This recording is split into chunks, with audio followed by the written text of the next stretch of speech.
And so we are recording at this point so that you know. Thank you, Professor Dennen, and thank you, researcher G.A.Bong, for joining us today. This is a very important discussion for us because, as you know, this is a community, the TESOL group is a community of professionals who teach and research teachers of English as second and foreign languages. And so what we're most interested in is listening to your research about what happens when people come together from different cultures, from different settings, work settings, and people with different experiences with different tools when they come together in an online MOOC. And so thank you and welcome again. So Professor, so may I call you Vanessa? Absolutely, please do. And GA, may I call you GA? Yes? Yeah, sure. So just you know, as a quick introduction, I think I gave a quick introduction online, but if you could each do a quick introduction of yourselves and then a quick introduction to this study on cross-cultural dialogues or patterns of factors that emerge as people from different cultures come together on this MOOC. So take it away. Okay, so I'm Vanessa Dennen, and I'm a professor of instructional systems and learning technologies at Florida State University. I actually did my doctoral degree at Indiana University. Yeah, I graduated 18 years ago, I think, which is kind of impossible because I just turned 29 again. But my research focuses on the way that we use emerging technologies to foster any variety of knowledge activities. So online learning has fit right into there, as well as use of social media and the different ways that we use it to engage with each other, to talk with each other. So while I am far from being a TESOL person, I am interested in the ways that we use language to communicate with each other all the same, although I'm fairly limited by which language I use. So this whole part about teaching a MOOC fits in, and researching a MOOC fits in with both what I teach and that type of expertise, what I have built a career doing as an instructional designer, as well as the topic of my scholarship. So it fits in all realms, and I'm pretty sure as we talk today, I'll be dancing back and forth across those realms, thinking as an instructor, an instructional designer, and as a researcher. So I'll hand it to GA now to introduce herself. Okay, hi everyone. My name is G.A.Bong. I'm a doctoral candidate in Instructional System and Learning Technologies, ISLT program at Florida State University, same program with Vanessa. And my research areas are knowledge building and sharing through interaction among online learners. So this study is under my research area. So, and yeah, nice to meet you. Yeah, I mean, I think if you look at the audience, and I think you can see we're quite an intercultural group, you know, we're crossing borders, language borders, cultural borders, tool borders, or, you know, organizational borders. So this is the perfect forum and discussion for your study. So if you want to lead us off into the study and, you know, the setting, the types of people involved, the MOOC, and what brought you to this discussion about cross-cultural dialogue? Okay. This actually all starts, the impetus for it was not initially to do research. It was not to do a study. I spent a school year here at Florida State as MOOCs were rising to prominence with what I call my academic version of the car trip with your children, you know, where they say, are we there yet? Are we there yet? How much longer until we're going to be there? Except in this case, I was getting, why aren't we doing a MOOC? Are we going to do a MOOC? Is Florida State going to have a MOOC? And at some point, I just thought, okay, fine. Why don't we do a MOOC? So we decided to do a MOOC. I created a special topics class. GA was the TA for that class, and we set forth as a group of people to design and deliver a MOOC over the course of a semester. So we spent the first half of the semester getting everything designed and developed. And then toward the end, we spent 4 weeks teaching this MOOC. And I'll let GA describe the structure of the MOOC a little bit for you. Okay. Sure. So the MOOC we did was a 4-week professional development MOOC. The target audience was educators and instructors because the course topic was about the use of social media for active learning. And we used the Blackboard course site platform, which is freely available for individual instructors and learners. And we were able to do some MOOC level interactions within this platform.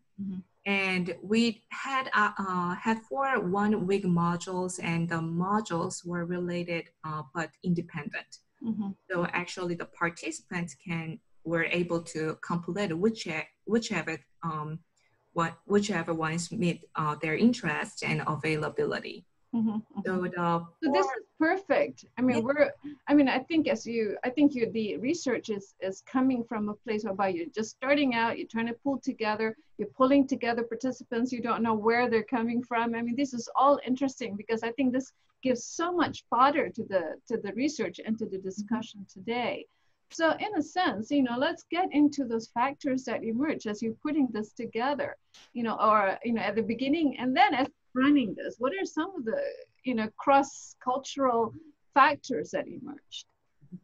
Well, when we started out, and I want to, situate a little bit of this historically, because if you followed some of the early stuff that was coming out about MOOCs, it was that MOOCs are going to democratize education worldwide.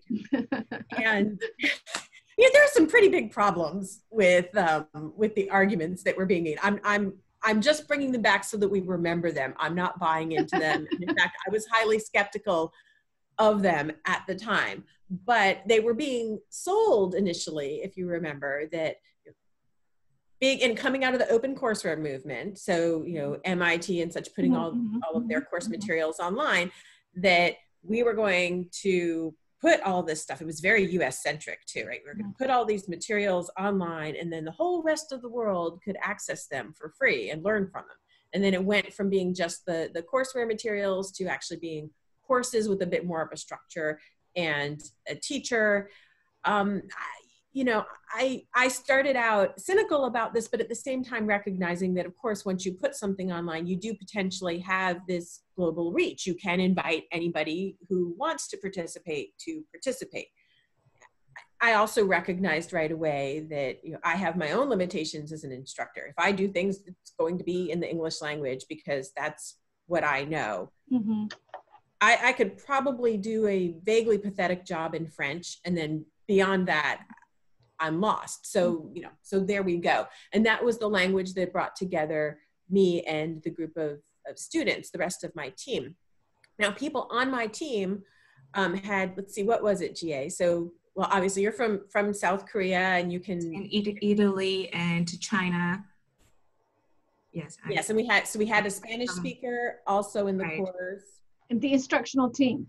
Yeah, the instructional team. So we recognized when we were developing it that if we tried to send out information about the course and see who we attracted to it, that we had the potential to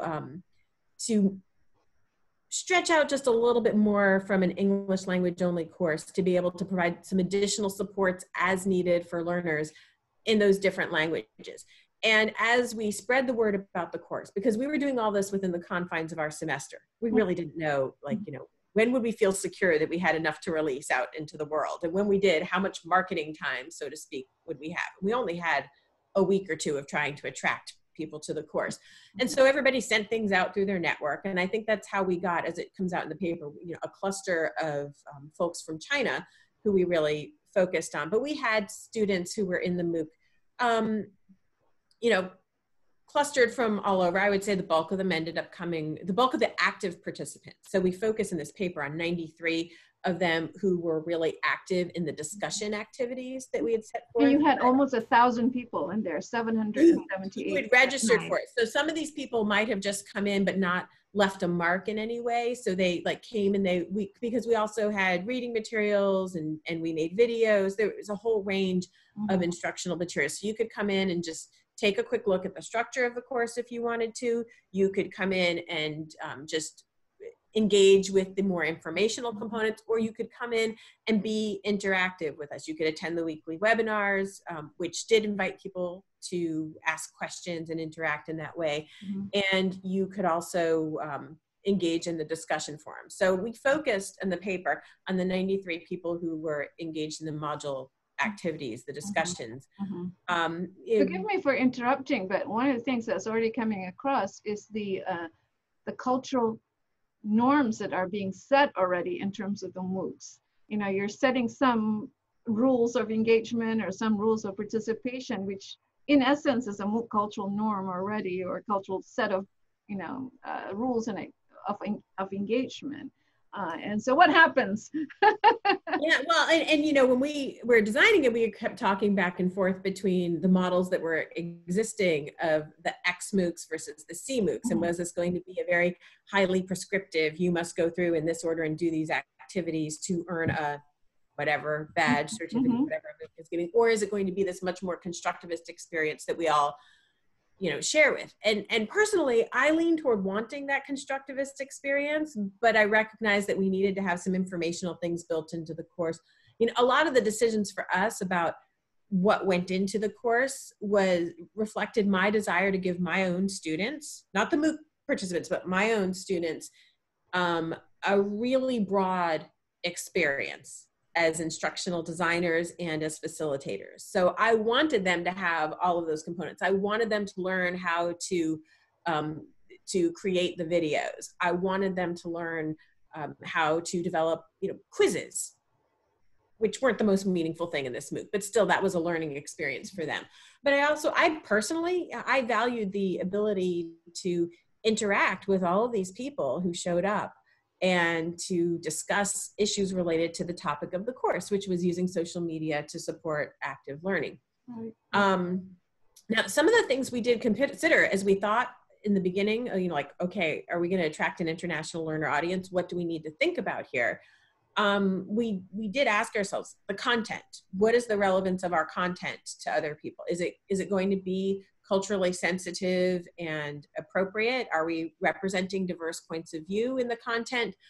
One of the things that we recognized from the beginning that was going to be a limitation for us, and as it turns out, it was a really interesting limitation because we had that cluster of students from China who showed up, which is that, remember, the content of the course was using social media. Well, in China, there's the Great Firewall of China. So these folks don't typically have ready access to all of the same social media tools that we talk about. They're not sitting there on Twitter, on Facebook, et cetera. They have their own set of tools, which some of our instructional team, being from China, was familiar with, but you know, that wasn't the main focus that we had built in, say, to the informational materials that we had created. We weren't saying, you know, here's how you use Weibo to do things. We were focusing on the tools that most of the rest of the world had access to. We knew there could be language issues, and I thought about that in particular from my own experiences of working with people internationally, times where I've gone places where I've given talks and I have been translated. And I've thought about the questions that have been asked back and forth between the translators, where the translators, you know, went back and forth between me and the audience, and thinking about things that don't necessarily come across in language immediately, or where we use specialized language such that even though somebody may seem, you know, really proficient in the language that we are using, English in this case, there may be certain terms and concepts that are less familiar. And I'm talking about this in terms of specialized language, not just the common wisdom of trying to avoid using colloquialisms and such. Although certainly that was something we talked about, trying to avoid using colloquialisms or cultural references that might be strictly US centric. And we talked about whether or not we would be translating learning materials. And we actually created spaces in the course, like a discussion forum, so that people could discuss in the Chinese language if they wanted to, and they could have a facilitator who could work in their language with them. We had it for Spanish also, but people didn't show up and use that. It was the Chinese, we had it for Italian, we had it for Korean. It was the Chinese contingent that showed up and used that. And that's why that's what shows up in the paper. And we are also, of course, thought about time zone logistics. And if you are trying to, well, you've got a webinar right now. If you're trying to create a webinar that works time-wise for everybody, it just doesn't happen, does it? No. So there's a lot to consider. And that's just what we thought about at the onset of this. Right. And so I think, there's a lot of things to set up this MOOC. I mean, the time is but one small factor. So you had three things that sort of came to fore. One are factors along the lines of national culture. The other one was organizational culture. And the third was tool or technological culture. And so you have not, when we talk about cross-cultural dialogues, we've kind of gone beyond the conceptual idea of what culture is to expand it to those three. And so if you could give us examples along each of those lines as to what transpired within those frameworks as you proceed with this MOOC. Okay, I think I can start with the national level comparisons. So actually we contrasted and discussed the national cultures of China and the United States because there was a large cluster of Chinese students enrolled in this course, and we, instructional team, was from the United States geographically. And for this national level comparison, we used Hofstede's work in 1983 on national cultural dimensions. We particularly focused on 3 dimensions among 6: individualism, collectivism, power distance, and uncertainty avoidance. And according to the Hofstede study in 1983, China is a collectivist culture with strong power distance and high uncertainty avoidance. In contrast, the United States has an individualist culture with weak power distance and low uncertainty avoidance. As we know, these Hofstede cultural dimensions have been used as a research framework in the field of communication and cross-cultural psychology. But recently, many studies using this framework, they are arguing that cultural values in specific culture or environments are not static and can be changed over time. Yes. So, I just need to come in there because, as you know, this group is very well informed about intercultural frameworks. And although Hofstede is very well known in our environment, is also highly criticized as well as with all frameworks. And so we're trying.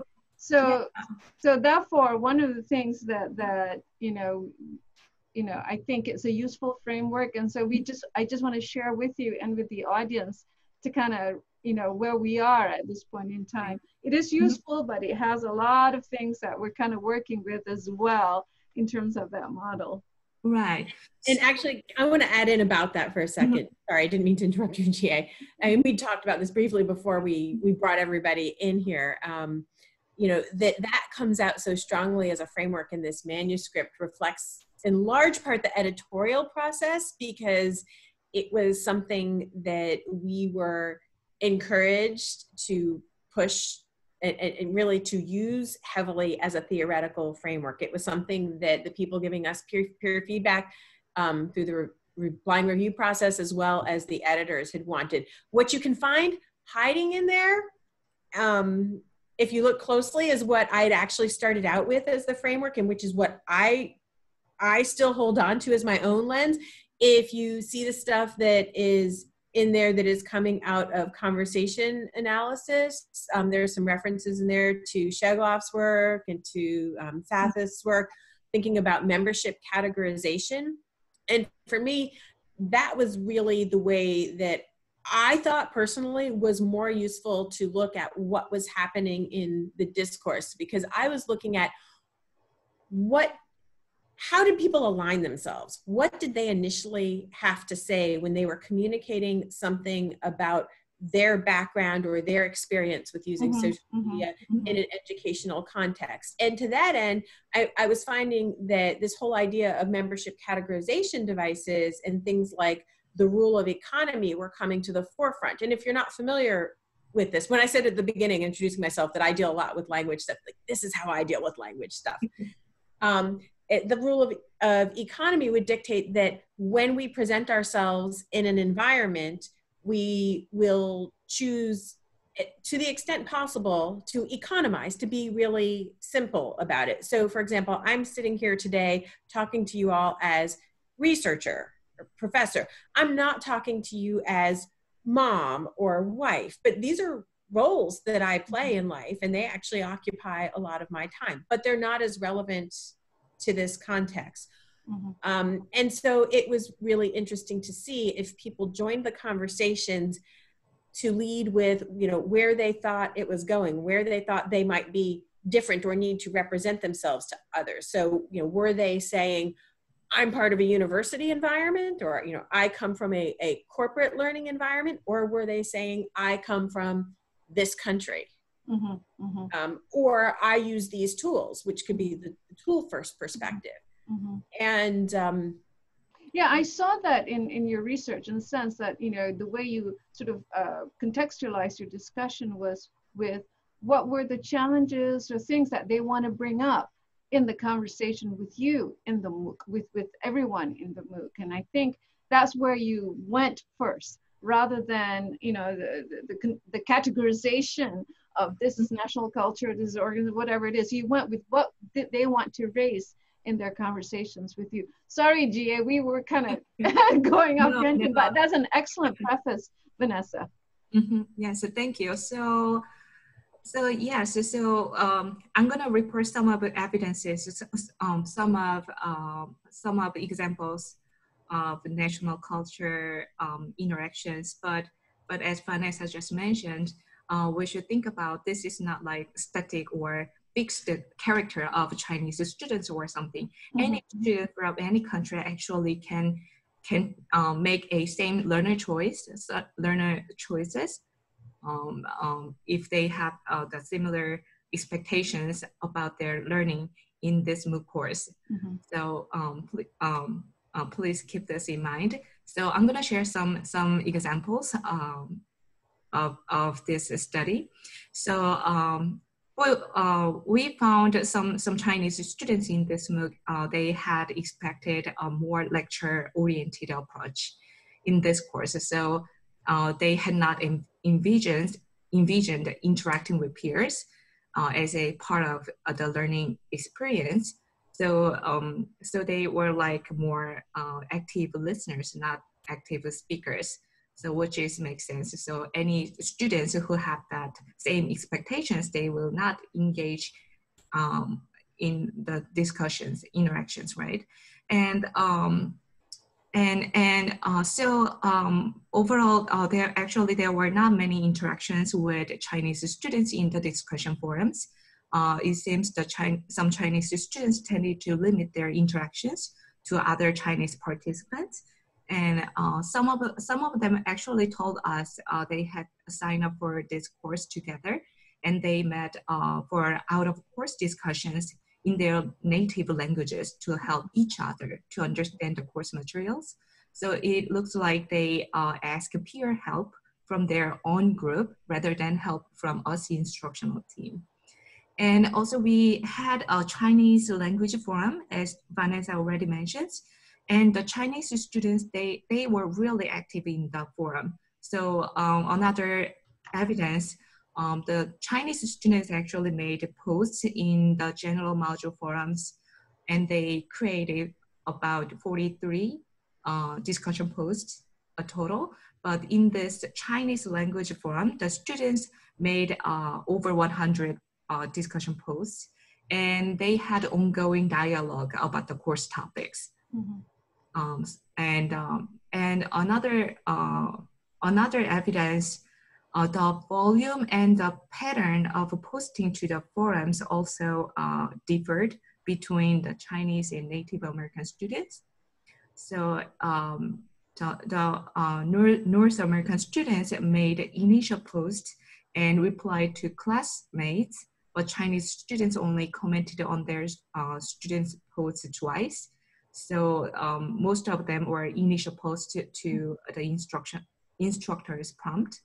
So consequently, little national cross-cultural dialogue occurred between Chinese learners and other participants within the course at the time. Mm-hmm. And well, this goes back to the idea. I mean, is it, I think, could you give us some examples of what they were saying was happening in terms of the quotes, and so that we can kind of get a better picture, because a lot of this information is aggregated.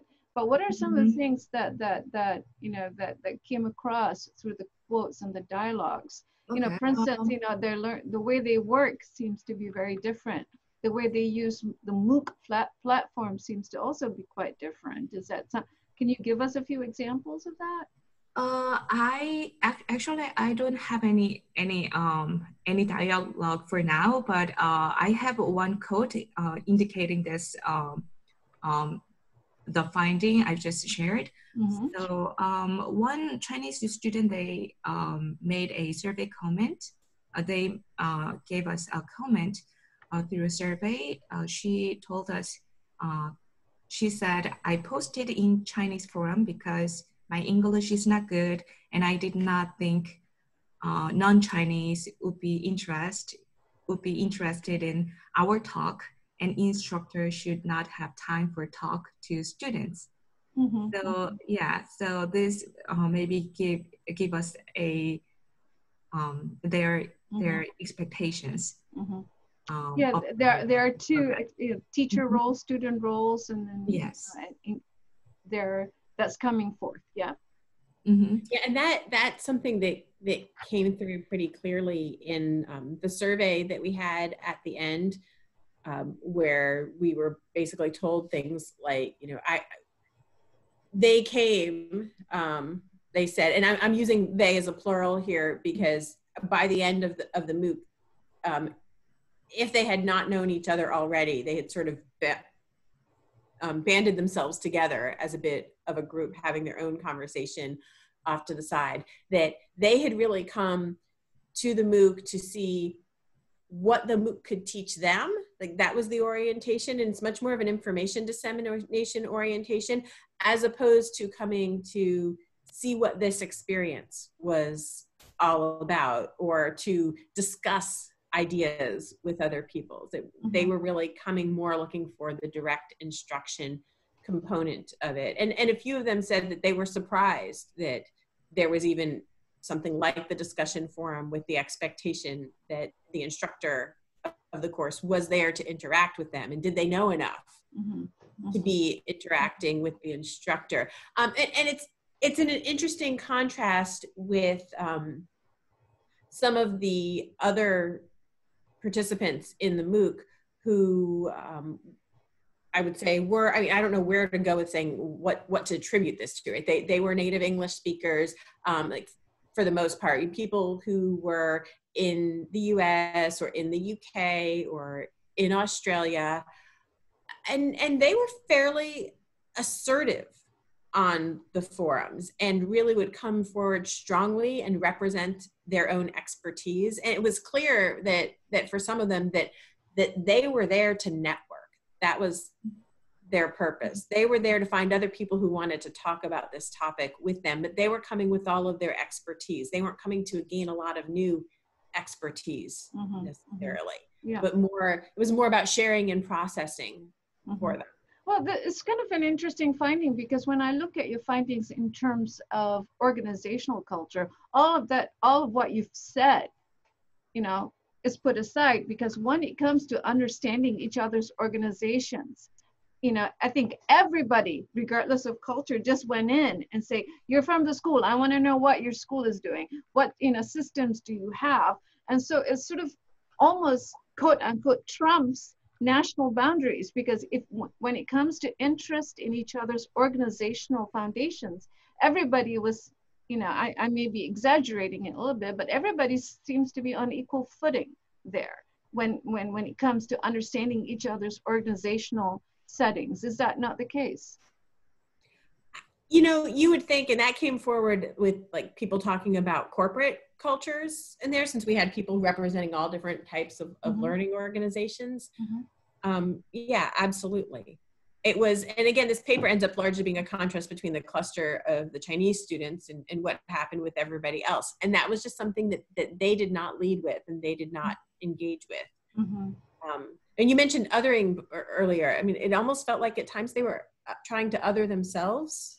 Like we didn't want to other them, but it kept coming like, we are different in this way.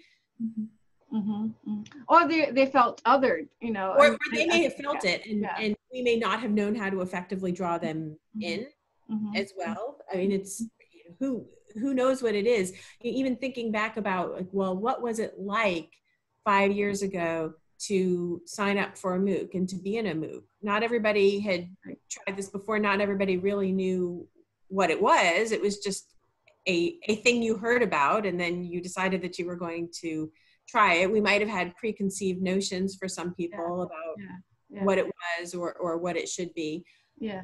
And all of these things factor in different ways. Except that the study is recent. MOOC has been around for a long time, and so there's a question at the back of my mind. The translation of what MOOC is, and at this point in time, may have some indicators. May be another factor to consider. And I think before I open it up for questions, and they are popping up at this point in time, is also the idea of technoculture, tool culture, whether that came into the discourse. I mean, whether that even came into the discourse. Because we always say, as I mentioned, Stephen Thorne was saying, cultures of use. Everybody uses, the tools differently. And also the TAM model, I think, which you sort of alluded to on the side, which is, technology, a theoretical theory of use. If it's useful, we use it, regardless, right? And so did that come into play into the discussion of this dialogues that you saw? Yes. So in terms of the social media tools, we definitely noticed the difference between the Chinese students and United States students, North America students, because the tools, social media tools, actually reflect the political situation in China. So they are banning some popular social media tools here, like Facebook, Twitter, and Instagram in mainland China. And so a Chinese student actually expressed kind of frustration with the disparity in tool access when we ask through the survey.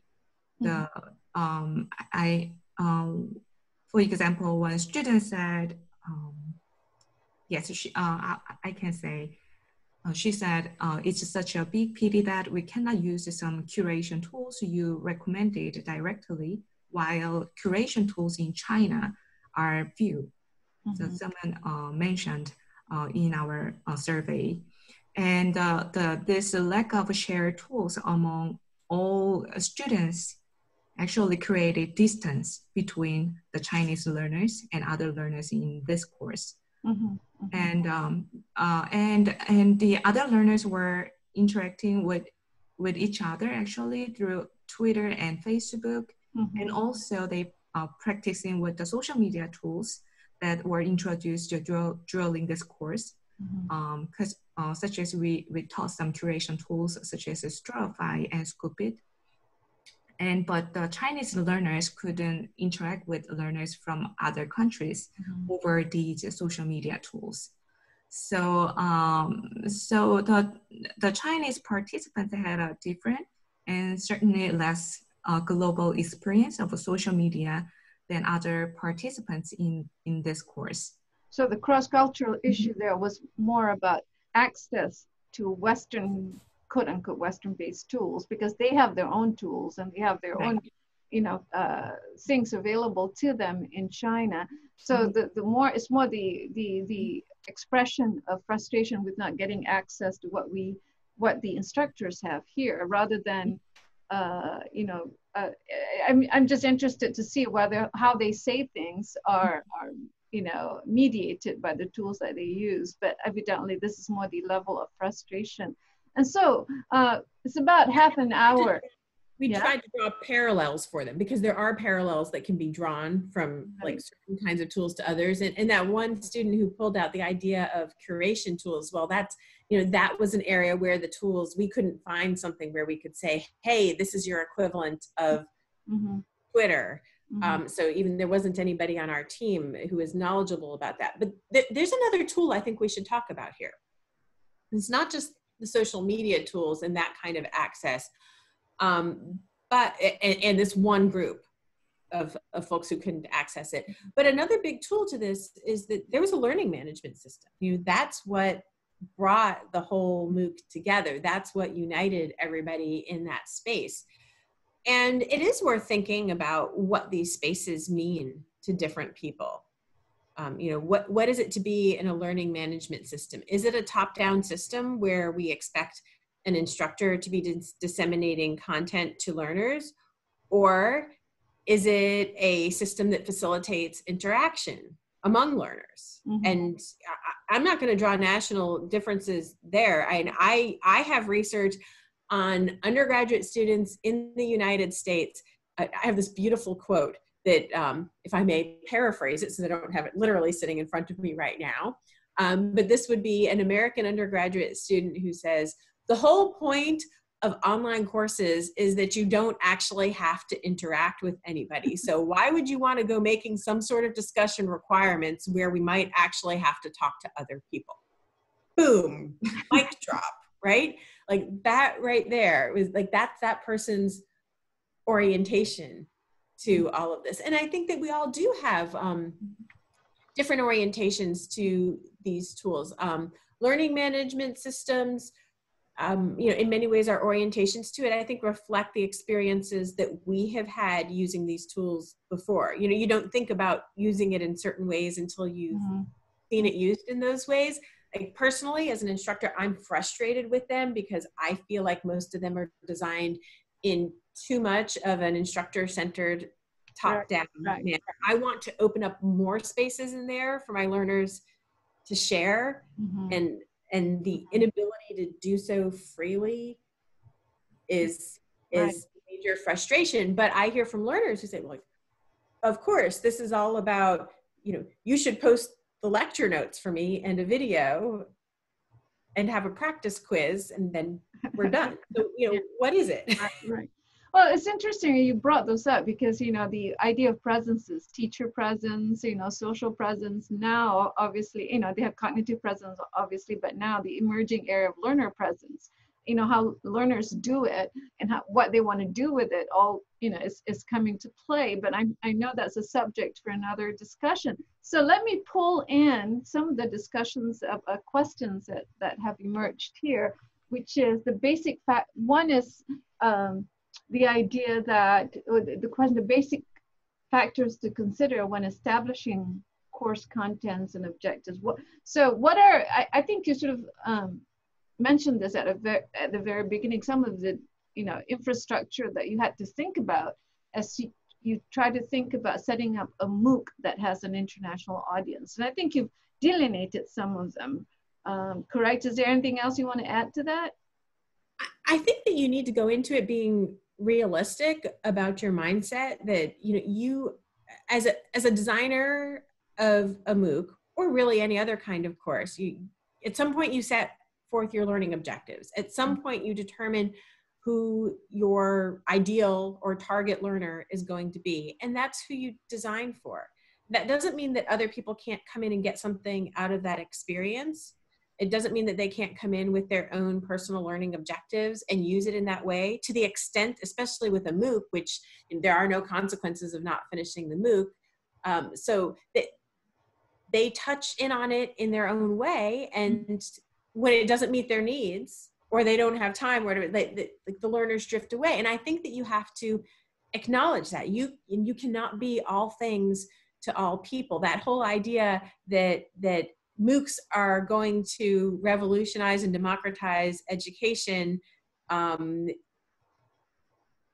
that these simple courses that we're putting out, a lot of them coming from the US, not anymore, but the initial ones, that's where they were coming from. And then you start to see other countries developing their own national MOOCs. And I think that's a reflection of recognizing that it's not always just a language issue, but it can be a content issue, and it can reflect cultural issues of how we do whatever the course is about, right? Like how we do it here, as opposed to how we do it here. Some of that may reflect, let's see, I'm teaching a course right now where we're talking about intellectual property issues. Copyright isn't the same everywhere. We talk about copyright in the US, and there are things like the Berne Agreement that a lot of countries have agreed to, but the way that our treatment of intellectual property rights manifests worldwide is really different. So are you going to design for every possible learner that you have on that topic and every possible place they could be coming from, or not? I think you can't. I think you have to just be real honest about what you can do and what you have done, and who your target learners are. That your course isn't the course for everybody. I think the analogy you used at the very beginning before this webinar started was the library book. If you borrow a library book, the MOOC is like a library book. How you use it, whether you return it back unread or whatever, you take bits and pieces or whatever it is, it's up to the user to use. But, the book itself, or the MOOC itself, and book, I saw Dan Hickey in as part of the people here as well. He uses book, but the idea of, that it is an entity that you offer. However, how people use it, it's up to them. That's an interesting point to make about MOOCs. The second question that is being asked here also is that the Chinese students identify and discuss the other social media that they used. What are the things that they're using besides the MOOC to supplement or to reflect how they're used to working? Yeah, so when they talked about social media tools, which being the topic of the course, they did talk about things like using QQ or using Weibo, but they tended to not bring that in to the larger discussions with everybody else who was in the course. It might be that economy rule coming into play again, because as soon as they would say QQ, they could reasonably expect that everybody else is going to say, what's QQ? And then you've got to explain exactly what it is and how it works. And so, that's a really good reason for them to cluster off and talk on their own about the tools that they were using, rather than integrating with everybody else. I think I had hoped to see more of people connecting and discussing over the high level ideas of, like, what does it mean that we share things, and what does it mean that we curate things, and not necessarily worrying about the tools that facilitate it, because tools are a means to an end. Tools change all the time. In the world of social media, there was a time when we didn't know what a story is, right? And now you have a story on Snapchat, you have a story on Instagram, you have a story on Facebook. It becomes hard to remember who started stories because everybody else copied it. So for as much as we set it up to be differences, there are similarities at the concept level, but that that didn't come out there. Another interesting thing that happened, though, related to using tools, was that the Chinese students, they actually started their own blog and use that as a space where I think it's interesting that, because I do some work in China, and one of the things that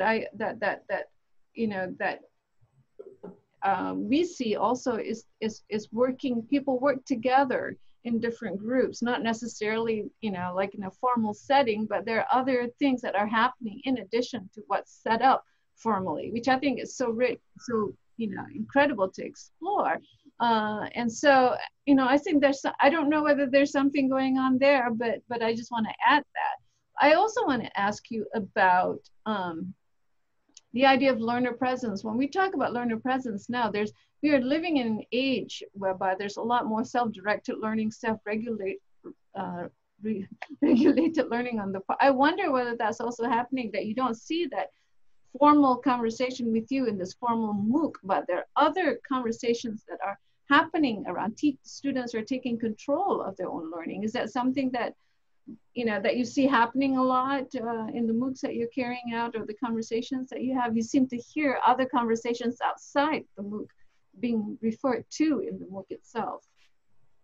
I think I mentioned earlier as an example, some Chinese students, they actually make their own group and they support each other using the Chinese language because they have some language barriers, and they try to overcome to help each other.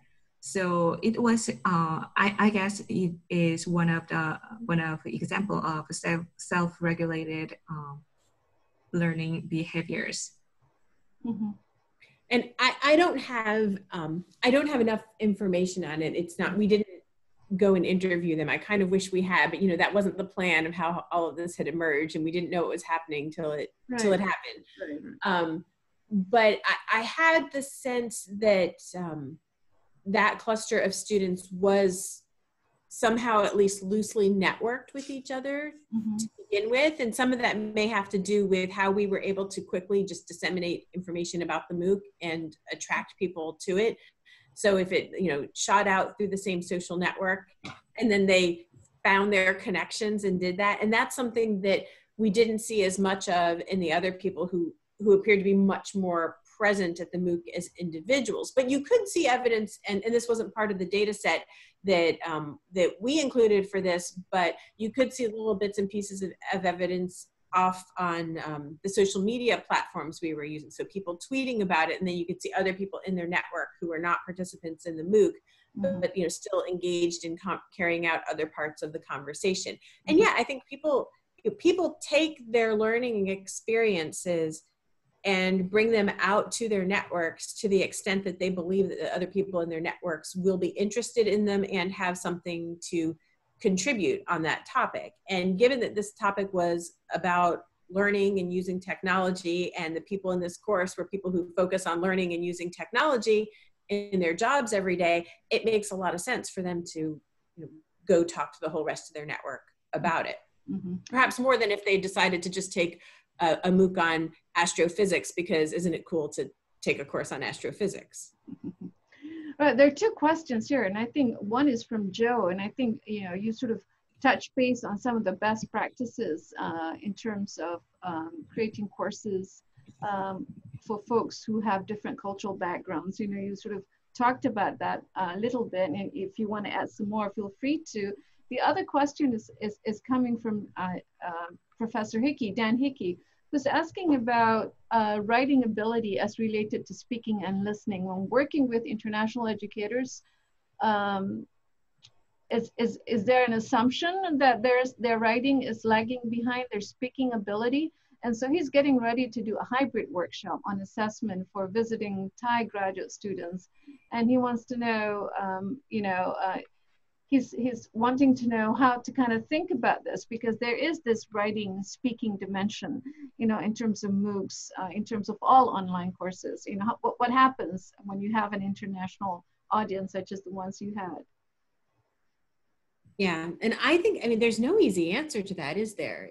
It varies so widely, just based on the individual group of people. I see mentioned in the question there, you've got a group of visiting Thai folks, and I've done a lot of consulting in Thailand, and one of the things that I've seen there, I mean, English is used a fair amount in the higher education systems in Thailand, but people will often be shy about speaking.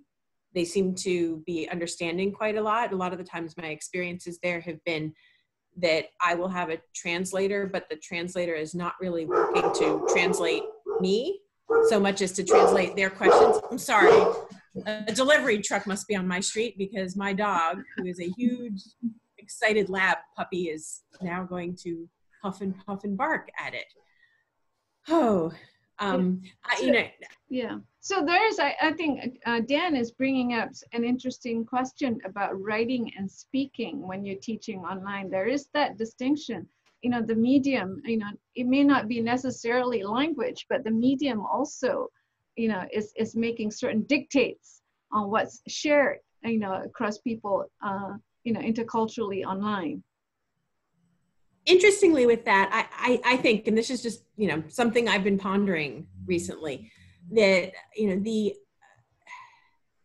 the ability of tools to translate our writing back and forth, they've become better and better. And I see people using them all the time. Like I see people in my larger online social networks.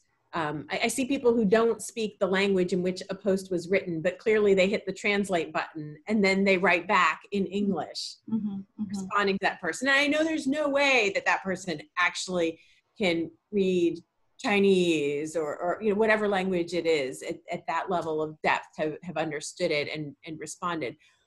So facilitating or making it acceptable for people to use those tools to the extent that it's comfortable for them. I think that's a great way of trying to overcome some of those challenges, maybe letting people type out in their own language and use a translation tool to see how well that works for them.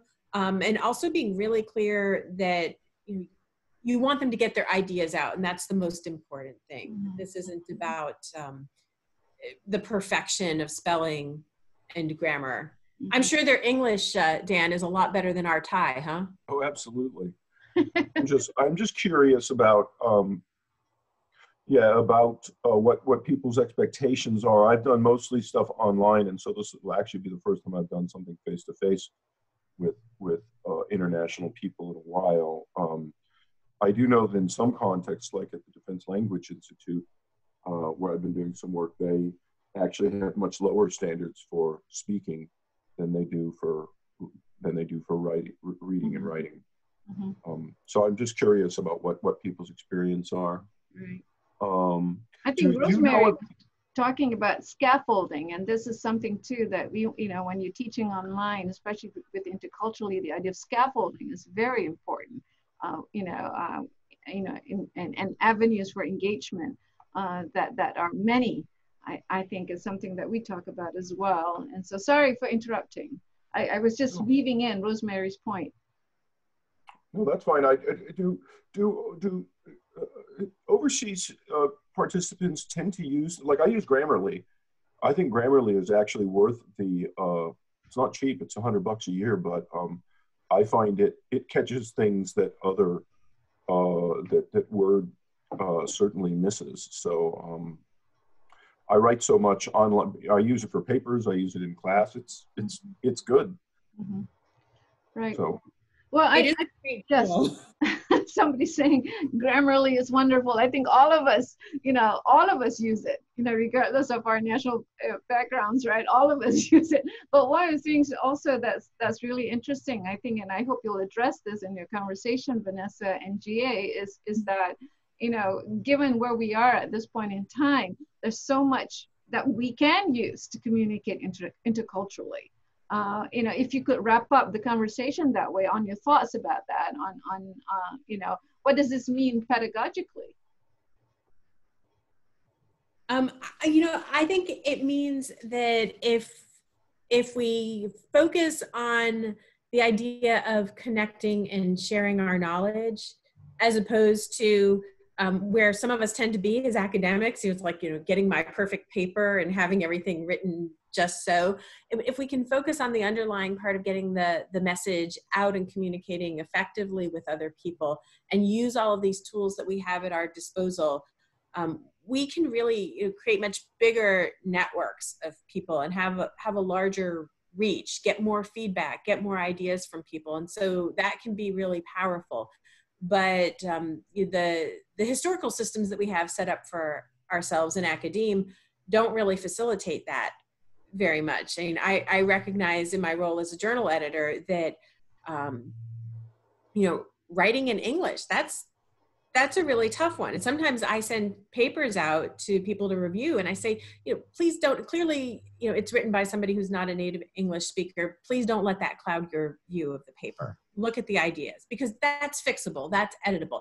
And I hope that we can keep those things in perspective and try to get more people sharing with each other and make them feel comfortable. In fact, Dan, I was going to say to you, one of the things I try to do when I work with those audiences is to try to break down what I call the politeness barrier right away and say, if I don't make sense to you, please tell me. I'm not going to consider it impolite. I'll consider it more rude if you tell me that I don't make sense, or if you don't tell me. And I find out later that that's worse. And let's make this a safe space for everybody, and focusing on those kinds of things to get everybody to just talk. And I always make the point of, my whatever language is the language that these people have as their first or second and third sometimes language before English. Their whatever is so much better than mine. And let's keep that in mind, that even if we're conversing in my language today, then that shouldn't give me extra power, and I don't want extra power. But recognizing that and talking about it up front, I think, is important. And then using tools the way we can. And I use these tools all the time. I sit with my students who come from other countries, who speak 3 other languages before they speak English. And I just did this last Friday, and somebody typed something in, and then we tried to translate it, and one of the words didn't translate. And then we looked at it, and but we sorted it out, and the tech helped us. I'm curious to hear what GA will say, because I was going to say, I need to wrap it up, but I want to hear what GA has to say. GA, being someone from South Korea, English being your 3rd or 4th language, maybe, having my second language, having this, this research, as an area of research, cross-cultural dialogues. What are your own personal reflections on this? Yeah, actually, I'm using my second language. I'm from South Korea. So as an international student, actually, it is not easy to communicate in second language, in English, actually. So, and I of course, just like the others, I already went through some cognitive motivational challenges, of course, while I'm doing my PhD in my second language, of course. So, Vanessa and I did this study, and the main lesson learned is we should actually really think about how we can create a warm and safe learning environment. So any learners who have language challenges or any other motivational issues, they can really enjoy the interactions with other people in this learning environment. So we should think about the ways to facilitate the more active interactions through the international students. And we also, I just forgot the other point. That's all right. I think that's a good thing. That's a good place to end it, because, most of us in TESOL are English is not most of us, many of us are speak English as a second, third, or whatever language. I'm still figuring out what language English is in my own repertoire. So, but anyway, thank you for this very enlightening discussion. I think, I'll send your article as well out to our membership so that they can also have a read. And follow along your research on cross-cultural dialogues in an online MOOC. Again, everyone. There's also another article that talks about the design of the MOOC, and I can email it to you because it gets more at that perspective than of how it was designed. And your folks might find that nicely complementary. All right. Thank you very much, everyone. And thank you for joining us. Thank you. Bye. Thanks, Vanessa. Thanks, Farida. Bye.